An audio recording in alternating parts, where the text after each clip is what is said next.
Russia. Donald Trump's early morning tweets reveal his ongoing obsession. Amid widespread uncertainty over what Washington will do about guns in the wake of the Parkland, Florida, school shooting that left 17 people dead, Donald Trump grabbed the presidential mantle with a series of tweets on Russia. Well, not Russia exactly. More like on Special Counsel Bob Mueller's investigation into Russia's attempts to meddle in the 2016 election and potential collusion with the Trump campaign. The president, as you might have guessed, is not a fan. Catching up on taped Fox News programming on Tuesday morning, Trump rapped out quotes from former independent counsel Ken Starr and George Washington University Law School professor Jonathan Thorley that rejected the idea of any sort of collusion between the president's campaign and Russia. Here's one. I've been skeptical about the collusion and obstruction claims for the last year. I just don't see the evidence.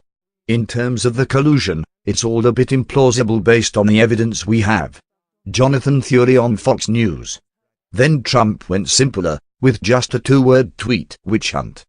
Trump, without a scheduled event until 11 a.m., appeared to be engaging in some so-called executive time where he watches cable TV, often programs he has taped, and tweets occasional thoughts about them.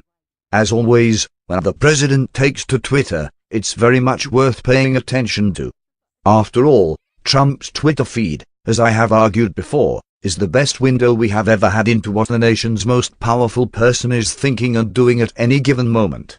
The Twitter feed is pure Trump, unadulterated by the voices of his staff or any other better angels. It's what he thinks about and what he cares about, simple and plain.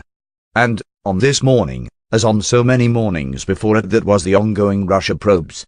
What it wasn't was the debate over gun safety and what measures, if any, the Republican-led House and Senate will take up in the coming days or weeks aimed at addressing things like expanding background checks or raising the age to buy a rifle from 18 to 21. He might like to get something done on guns, but he's relatively agnostic as to what that is.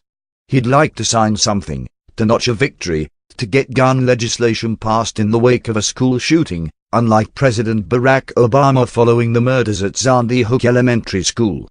But the debate is not what animates Trump, not what gets his juices flowing.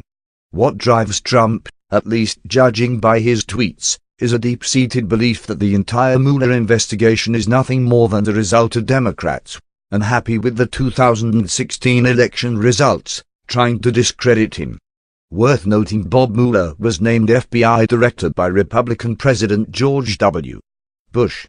Rod Rosenstein, who appointed Mueller as special counsel, is a Republican appointee, named to his job by Attorney General Jeff Sessions.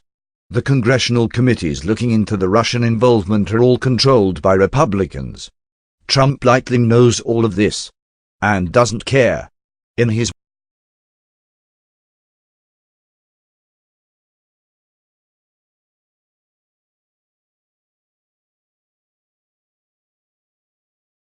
mind, all of this Russia talk is simply the result of hatters and losers who can't deal with the fact that he won fair and square in 2016.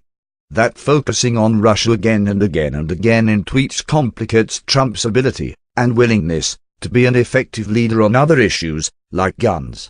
Republican leaders in Congress are desperately looking to the White House for some sign of what his priorities are when it comes to guns. The signal Trump sent with his series of Russia tweets on Tuesday morning is that he is just not focused on guns at all. Watch below. For the latest Gloria J. White news updates, follow Gloria J. White on Twitter, Facebook, and subscribe to our YouTube channel.